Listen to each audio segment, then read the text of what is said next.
You know, honestly, I don't know what's going on with me, truly, but like tired all the time.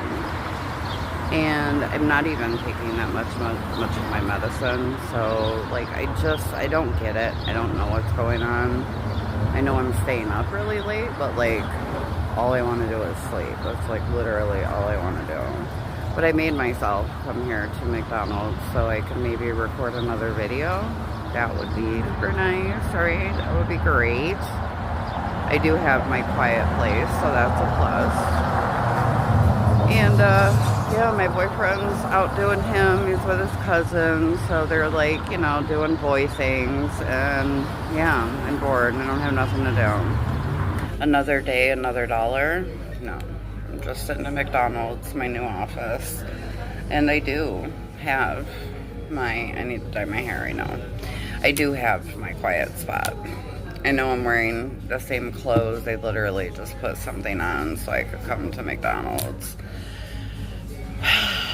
I'm exhausted. I'm like beyond exhausted. I took off my jammies, didn't even feel like showering, threw this on, came to McDonald's. I'm gonna record this video and then I'm gonna go home and like lay down in bed. Because I don't do that. I haven't done that in weeks and I'm gonna go do that. I think it's good.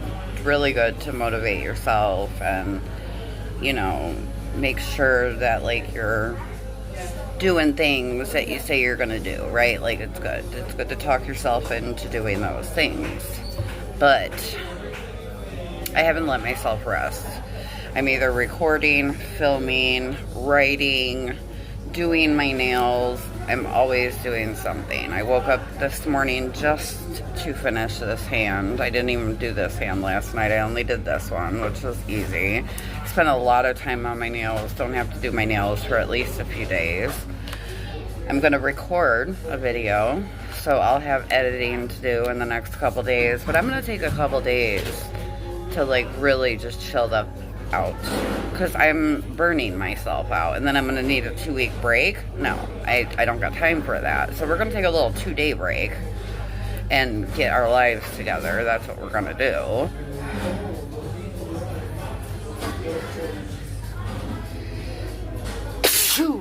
I love sneezing. I love sneezing. We're gonna take a little break.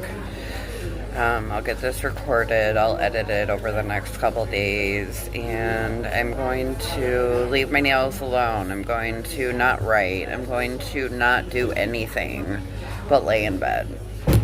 That's what I'm gonna do. And unless it's nice outside, I'm not going outside. Period. Did go to the Riverwalk last night. We didn't get to spend a lot of time there because we went and had a nice dinner instead, but I include some footage of that. Enjoy that while you are listening to this journal entry. Bye. Another day, more issues. I'm starting to feel like me and Beep can't figure it out, no matter the breakthroughs we've had this week and into the following week. Now we're just gonna go about our day like we're single. I'm going to match his funky ass energy, but I don't like it. Leaving yesterday at 8 p.m. without saying a word just felt bogus, and it was. I can't be leaving like that, but today he's out the door with Beep before I can get the fucking crust out my eyes. Don't say a word. Fuck you, dude. At this point, it's so easy to say I can't stand that motherfucker. Are we kids? Like, aren't we in our 40s, bro? What am I missing? Nothing. I'm missing not a damn thing. He isn't capable of matching my maturity, and I've never dealt with anyone like him. I don't even know if maturity is the right word here. All I know is we aren't on the same level at all. He isn't capable of, like, processing what I say. He's so damn smart, but oblivious to this love relationship shit. It's borderline weird to me. I also think if he wasn't two different people, he would be more consistent in how he's going to act, too. That's a perfect word for our relationship. Inconsistent. And a bitch like me is one way all the time. Rain or fucking shine. It's becoming overwhelming and has me tired as fuck. Dealing with issue after issue, day after day. That's not peace. I've been awake for 2.5 hours now and can't even get ready to go outside. My anxiety is horrible because he got me salty before I was even officially fucking awake. Went to bed mad, woke up mad. When I scoot down, okay, on that bed, so our bodies don't match, consider that I'm on the couch. Don't talk to me, don't touch me, I'm not here. While being right next to you. Laughed my ass off. I never believed in kicking your mans out the bed. No, I'm gonna make sure you know I don't want nothing to do with you. Space. Not to mention 3 days now, no sex. I don't get it. I sleep in next to nothing anymore, and even then. Oh God, yesterday 2 times. He's rubbing on me, so of course I gotta pee. But I'm thinking my man wants to make love. No, I really don't think so. I was probably snoring and he wanted me to have to pee. He knows if he rubs on me, I'm waking up. I would never get him worked up and rock hard just so I can hurry and go to sleep. He's just a fucking dick. But that's him. I have to take it or leave it. And oh my God, am I starting to hate it. I remember when his dickness was tolerable. I got over shit pretty quick. Something changed in the last 2 months, and I'm evolving as a human who won't take his dickness no more. Then I think how bad that sucks, because in our 40s, we've been evolved, and most people grow and change so much by my age. Just call me a late bloomer with this good human stuff. I don't know if it's my big-ass ego or my heart, but I keep saying to myself, you don't deserve this shit. You are way too cool, pretty, nice, loving to be with a dick face ass face. I don't even know what I just said. It was supposed to be with a dick fuck ass face. Literally the things I write on here just really are just making me laugh. Okay. There are always situations where you just know a motherfucker wants to slice you with their words. I don't deal with that. It's not pain. It's just mean, crabby, super asshole of him. Oh God, I just thought this and have to write it. If you're going to get all the sweet, sensitive boyfriend attributes out of him, he has to be drinking. He really is Dr. Jekyll and Mr. Hyde without the horror and weirdness. He's 2 different people, and because drinking just ain't what he's been on, I get the silent, crabby, irritated, miserable him. Unless he chooses to snap out of it, which he does all the time too, he needs to put forth the effort to want to be happy and not so crabby. Then we have to meet people where they are, right? At our age especially. But in this case, I have 5 months. I've had 5 months of the basically drinking every day him, right? Over this couple months of this sober him. In pain, his diagnosis. He just recently had a toothache for 2 days. I love him so much that it's important to me to remember and empathize with his reality too. This ain't just about me. I love this man, maybe more than I've ever loved a man, period. But he's like no one I ever fucking been with. It's like being a virgin in love. And I'm hardly a virgin in love. I know love. If it's one thing I know, it's love. I learned to love myself early as fuck. I learned to love my children more than I loved myself. And any man I've been in a relationship with has gotten the full love from me that I had to give that person. Based on the person, I give the love that I see they deserve. I loved hard my whole life. I know how to tell you, show you, remind you, all the things. And even though plenty of men fall short, they always gave me the love I knew I too deserved. That's not what's happening here. But one thing I know for certain, my man loves me for real. He big loves me. But knowing that is no longer enough, right? I'm not seeing or feeling it like I know I deserve. I'm confident that he isn't and wouldn't sleep with another woman. I know how he is with sex, but like, how can you keep your hands off of me? I think I got a sexy ass body. You know, I am always down to have sex.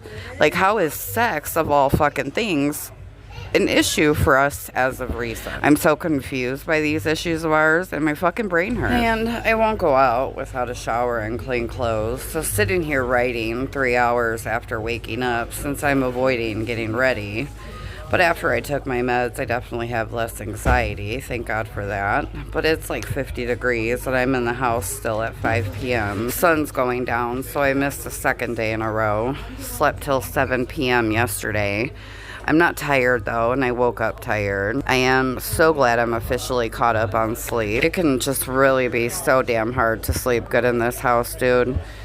Future Never End with Kelly Rowland. I used to love this song for us, but we just don't have a lot of time over the last 2 months, which is insane. We live together. It's not fair. I feel like a 2-year-old throwing a fit, but it's not fair. He's not allowed to just change the whole fuck up after 5 months and just sprinkle in the old him every now and then. You know, he makes me feel like he hates me, and I get on his last nerves just breathing.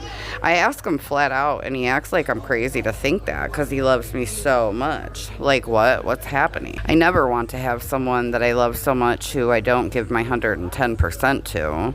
I have done that. I've taken men for granted and regretted it. I've lost love due to me being hard-headed and don't want to do that no more. And who's to say when enough is enough? It's been 7 months. We rushed everything, moving in right away. It's hard the first year of any brand new relationship of any kind. Do I give it 12 months like an adult to ensure I don't lose something because I didn't try? While going day after day with fuck shit I just don't have time for? It's so hard. Adulting, love, relationships. All so hard. Like, fuck me. Everything else, everything is figured out in my life. But now we got this. Ugh. I just need a break from busting brain cells, crisis after crisis. My brain is literally sore. Working on fixing things with my child, hoping to mend things with my sister, reaching out and missing my mom, my nails, YouTube. It may be March, but 2025 is in full effect. Mending relationships, growth, dreams, business. But my relationship that used to be so easy, majority of the time, is an obstacle I haven't figured out. While working all that other shit out, still trying to figure love out. And here I am, still just confused as fuck. I hate being confused. I'm too smart. I'm an overthinker, so I easily figure everything out pretty quickly, even when I'm wrong. So to stay so confused is like foreign to me. I've used this journal to basically talk to myself and answer myself, laugh my ass off, for just like over a week now, and no, but I don't know what to do. If I just think logically, he's not happy, he's not acting happy, and I need to just end it and just do me, right? I know I won't be moving even if I leave him, and is that going to make me crazy? Is that going to make him crazy? I hate to admit it, because it really is hard to live here. I don't want to live anywhere else. These are my people. This is my family. With or without him as my boyfriend. I don't have to leave and don't plan to. Then as far as going crazy, like worrying where he's at, I'd worry as his homegirl, and if I'm done, I'm done. I'm not going to bug up if I see you outside with a chick. But he would not deal well with it if I did, which I wouldn't. I'm just saying. That's hurtful. I wouldn't want no one to flaunt a new chick, so I don't do that shit. Never have, never will. If I loved you, I respect you enough not to disrespect your face. If I'm going to date anyone, we won't be in Logan Square. This is his neighborhood. These are his friends. No, can't do that. I couldn't, but men are bogus, so I'd just be aware of the day that it could definitely come that he does. I can live here and totally leave him alone, unless I really need to speak to him. Mind my business. He nearly ignored me for a month when he was in that pain. Been there, done that. When you put me in a situation, because you can't put forth the effort to just speak once in a while, I'm going to adjust to that shit. I used to be almost everywhere at his side for a month. I went shopping alone, errands alone, outside alone. I'm back to independent as fuck Tyra, and it was nice to have someone to depend on all those months. I can do things alone. It was just nice. He wanted to be right there with me. He was so attentive, right? He wouldn't let me do shit. He wouldn't let me help him. He would, wanted to do for me. But these days, the only one doing for me is me. Not me using up a whole pen with this journaling. Okay, new pen. Let's continue. And for the last month, I've known that I need to cut it all out. I'm an asshole for any of these recent purchases, right? Food and a few bucks here and there for a beer was all I gave. I think the more I love him, the more I want to do. But, not for a motherfucker who can't say thank you and, give me a kiss. I feel you know, very much like he does nothing for me. Like, I do have a roof because of him, but that's where it ends. I don't ask for nothing, and he rarely offers. That sounded sick, didn't it? But it's true. He don't have much, but he got some, and he knows he don't do a fucking thing for me. You know, a 2-liter and a chili dog once a month hardly matches my efforts. That's not fair. Have I always known I do too much? Yes. Had I felt taken advantage of until now? No. That makes my stomach turn. He never asked for clothes or speakers, ever. So essentially, that's on me. I want to do nice things for him. I want him to have some newer clothes, a good speaker, a phone. Those are like his mistresses, you know, they have to be decent. Either was hardly expensive, but to give and just see a motherfucker don't appreciate shit, I gotta stop the bullshit. The fuck is wrong with me? No. That's goof bitch energy, and unfortunately for him, in order to appreciate people being good to you, you have to remove that. I'm done with all of it. If he's desperate enough, he'll ask, and most likely I'll give, but be consistent. No, I'm done being consistent. Motherfucker fucked around and got me fucked up and confused me with someone else. So we're matching energy. You want to lay up and not speak and be single? We're going to have to do that. I love him. I do anything for him, but settle for less, I won't do. Even for me. Motherfuckers never appreciate when you pull them on them, and because it hurts me to match those energies, it's not easy. You will appreciate me when I'm gone, or you'll go back to living life and just be just fine without me, right?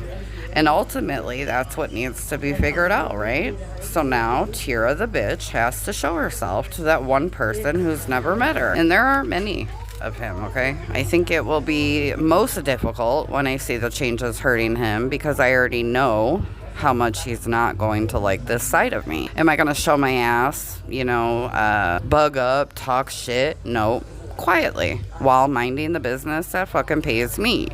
Just simply going to match his energy. He has to figure out what he wants, and I promise he will know soon enough if he wants to get it together and be with me. I have to get my own place. I need my own room at the very least. I have to save and make. Spending is over with. Playtime is over, and by the end of summer, I need to leave Mama's house, with or without my mans, too. I can't live with Moms forever. I have a business to start. I need my own workspace. Working out of a bag now is fucking torture. Run a business out of a bag on a kitchen table? No, ma'am. Any work that I do, for me, is fun and relaxed. Not cramped and always being in people's way. Like, I know I don't bother no one, and I keep my cords out of the way the best I can. I'm still right here. Cords still exist. People walk around here. I liked it on the couch in the corner, but I can't live like that. I got shit to accomplish, money to make, because I promise I'm so tired of being broke. Losing my YouTube really fucked me up good. Fuck you, Jessica cunt. I can't wait to do that video now that I'm not livid. I've had time to deal with it, now the aftermath, and I will only be addressing Jessica cunt on my channel one final fucking time, bitch. You know, I've been through so much in just the last couple of years. I'm tired. I don't have a lot of fight left in me, even for someone I love. My son, my family, you know, like, they are the only ones worth being exhausted fighting over, not a new relationship. Keisha Cole, Let It Go. Perfect song. And you know, this is the part where I take a Coca-Cola break. I'm over here at McDonald's still, of course. This is the part where I have to take accountability for a lot of things I've done wrong. I know I work so hard to be this good person. I loved to stay quiet. That's not me. That will never be me. I wish I could. Life would be easier, but all I do is will eventually explode. Larger problems were made into no big deals because I wanted to avoid conflict. I thought good people avoid that. That's not me. Conflict is healthy when adults are involved. Debates are good. Learning perspectives and how other people think. If I don't agree and you fucked up, conflict will come with that. I encourage healthy conflict personally. Again, trying to be someone I'm just not. I allowed some pretty big things to slide. I didn't keep my own boundaries. Gave him the wrong impression on who I am. And disrespected my damn self. Just trying this good human thing out and really just taking it to a level that I would have never lasted, and almost a few times ending and exploding like a lunatic. How I haven't, I still don't know. And it almost happened a couple times with a couple people. I have to accept that I can keep my hands to myself and shut my mouth so I don't have to make motherfuckers cry. But stay quiet and avoid my feelings, I can't. Shame on me for even allowing myself to do that and think it was okay. We should speak our minds and always be able to say how we feel with someone we love. And when you fuck up, there are consequences. In this case, hearing my mouth, our conflict. Oh my God, it's 6:15 and I'm still unshowered writing this entry. I will go outside, but I should have been out there. This is therapy for me and content, so as long as I'm being productive, I'm gonna let it slide, LOL. I didn't realize just how therapeutic this is for me. I get to talk to myself and answer myself while no one can hear and call me crazy. No wonder I was such a diary girl as a kid. I've always had bipolar with the overthinking. My mom just didn't know. I just got a flashback of how hard it was to fall asleep at night as my mind raced with the most dumbest, stupidest thoughts. I was a worrywart, anxiety, right, then too, so I worried about every motherfucking thing a kid had no business worrying about. Then wake up, go to school on like 3 hours of sleep. No wonder I dropped out. I was fucking sleep deprived. 90s R&B playlist, Coca-Cola, a blunt, and some squares. Emptying my mind and using paper to figure out my life. Welcome to my version of 44. I'm not sure if I should ever be embarrassed or not. Is this dorky? Obviously, popular opinion doesn't sway this free-thinking girl, but I'm curious what people will say. 44 diary having ass bitch. Only me. I loved writing. Loved it. Poems, stories, letters. Give me a paper and pen from like the ages of 5 years old. I'm writing and barely know my ABCs. Blogging was the perfect idea for me to try for that reason. I don't type super fast, but fast enough. And that was so much nicer than writing, too. I do wish I had time to run a blog. Not an entertainment website like I had 10 years ago. No, an actual blog. I say that, but don't have a laptop, so typing wouldn't be much easier than writing if I had to blog on my phone. I had the cutest pinky purple baby laptop when I was blogging. Twitter for sure robbed me of that dream, but reality is I fell in love shortly after Twitter got bad. So being in a relationship for 3 years, I didn't really think twice when I let the site expire. Anyways, it's 6:30 p.m. and maybe talking about blogging is a sign that I need to get my ass in that shower and get outside. I need footage to even do this video, which I want to start today. So I'm thinking of just walking around, filming my every surrounding, and do a voiceover for this entry. This will be the first entry. This is actually the second entry. Make sure you check out the last one. The series begins with this one. Still don't have a name. Journal Chronicles might have to be it. Someone, a supporter someday, will drop a comment and it will be the name if it's meant to be. It's cool that there's people on YouTube who have genuinely taken the time to listen to me, get to know me, pay attention to my tone, and just know me, right? And I know it's a thing because I've gotten that way with plenty of people on YouTube in a healthy way, where they could help me name something on my channel, you know? When I say that all these changes, well, more like upgrades, literally just came to my brain one night. I sat in this sad, drained place, hating the world, didn't want to bother my homegirls, wanted to reach out to friends I haven't spoken to in far too long, and that in itself is unacceptable, so I couldn't even do that. I just got madder every day that my life was just the same shit, different day. Wasn't happy. Things started with my mans. The colder it got outside, he's dying in pain, laying down. Now I want to be laying down like one big snowball. I grabbed these notebooks from Dollar Tree for nails and YouTube. I'm like choking down tears one night, throat on fire. I needed to cry. I have to get that shit out, but I won't let myself, and it just dawned on me, bitch, right. My first entry is very personal and was never for YouTube, so ever hearing it probably won't be a thing. But I sat at this kitchen table for like 6 hours at night and wrote. Documented the songs I was playing, every emotion, every problem. I truly believe it saved me because I was falling so deep in that depression hole. And honestly, I didn't even let the hospital come to my mind. I wanted to be mad, wanted to be angry, sad, laying in bed, not giving two fucks about life or nothing in it. Watching movies while I could literally feel my man's pain. I didn't feel pain though. I felt sick to my stomach. That's what started it. His pain became real. His diagnosis was real. And this is the man I just barely fell in love with. Suffering in bed next to me, won't ask for help, won't let me help. So miserable, talking isn't even worth it to him. Barely eating because he was in too much pain. And literally, that bullheaded, you won't even ask me to make you food bullshit. All of it snowballed. And every day, that snowball would collect everything on my nerves. And I'd sit and be mad or sad all day. And it just got bigger and bigger. Paper and pen truly made that snowball half the size. Since I know I won't find a therapist, I'm committing to journaling, even if it's 2 weeks that go by. I know I can come here and figure out some thoughts, figure some shit out, talk to myself, and just take YouTube along for the journey.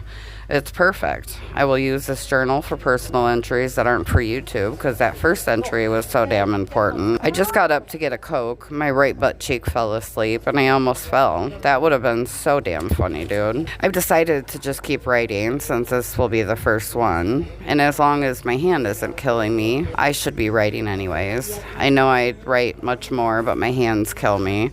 Fucks with me when I'm doing my nails too. Maybe carpal tunnel. I was behind a computer and or a laptop, right, all those years. This winter here in Chicago was the first time I really feel my hands hurting, and it sucks. For some reason, I've been having anxiety the last 2 days about essentially talking about the people in and out of my life if I find it relevant to talk about. I feel a little shitty being like, this is how I live my life, and I won't tell your secrets, but I might talk about you.